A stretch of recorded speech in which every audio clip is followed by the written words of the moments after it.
तो दोस्तों यूएस में फर्स्ट क्वार्टर की जीडीपी ग्रोथ के नंबर्स अभी आ चुके हैं और जीडीपी ग्रोथ जो है वो स्लो डाउन होती हुई नजर आई है।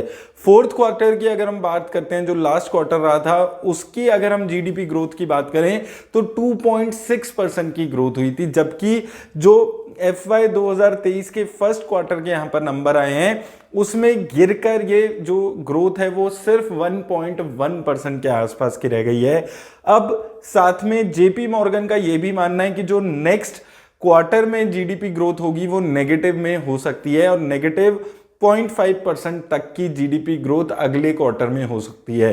वो जो यूएस की स्लो डाउन की बातें चल रही थी, अब ये जो नंबर्स जीडीपी ग्रोथ के आए हैं उससे ये चीज साफ हो गई है कि यूएस में स्लो डाउन आ गया है। अब ये स्लो डाउन रिसेशन में बदलेगा नहीं बदलेगा, इसमें बहुत ज्यादा फर्क नहीं पड़ता है अब, क्योंकि ऑलरेडी जो ग्रोथ है वो काफी ज्यादा स्लो डाउन हो चुकी है। अब बात आती है कि इसका मार्केट पे, स्टॉक मार्केट पे कैसा असर आएगा।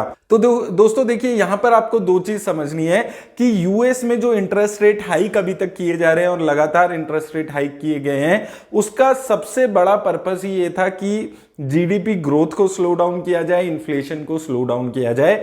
तो उस एंगल से अगर हम देखते हैं तो एक पॉजिटिव बात है स्टॉक मार्केट के लिए, क्योंकि इंटरेस्ट रेट अगर ऐसे ही स्लो डाउन जीडीपी ग्रोथ में आया तो इंटरेस्ट रेट हाइक यूएस में एटलीस्ट रुक जाएंगे, और इंटरेस्ट रेट हाइक अगर रुकेंगे तो मार्केट में लिक्विडिटी फिर से धीरे धीरे वापस आने लगेगी। तो अगर आप स्टॉक मार्केट के एंगल से प्योरली देखेंगे तो एक तरीके से ये एक पॉजिटिव चीज यहां पर है, क्योंकि नंबर्स खराब करने का ही टारगेट यूएस के जो फेड है उनका है। यूएस की इकोनॉमी रिसेशन में जाए, इन्फ्लेशन कम हो, यही सब टारगेट लेकर वो इंटरेस्ट रेट को लगातार हाइक कर रहे हैं। तो एक तरीके से ये माना जा रहा है कि जो ये जीडीपी ग्रोथ में स्लो डाउन आ रहा है, तो जो फेड का पर्पस था वो इससे सॉल्व होता हुआ नजर आएगा।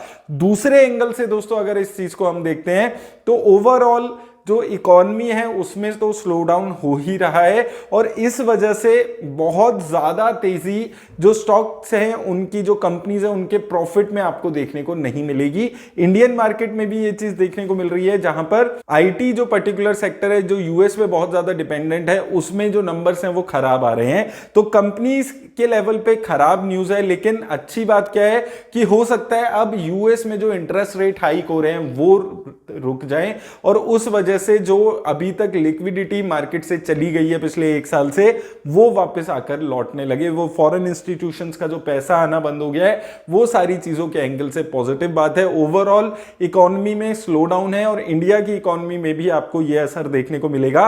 इंडिया की इकोनॉमी में भी स्लो डाउन होगा, हालांकि इतना खराब हाल इंडिया में नहीं होगा कि 1% तक रह जाए, लेकिन ओवरऑल वर्ल्ड लेवल पे ही इकोनॉमी में स्लो डाउन आ चुका है। तो उम्मीद करता हूं आपको इस अपडेट से हेल्प मिलेगी।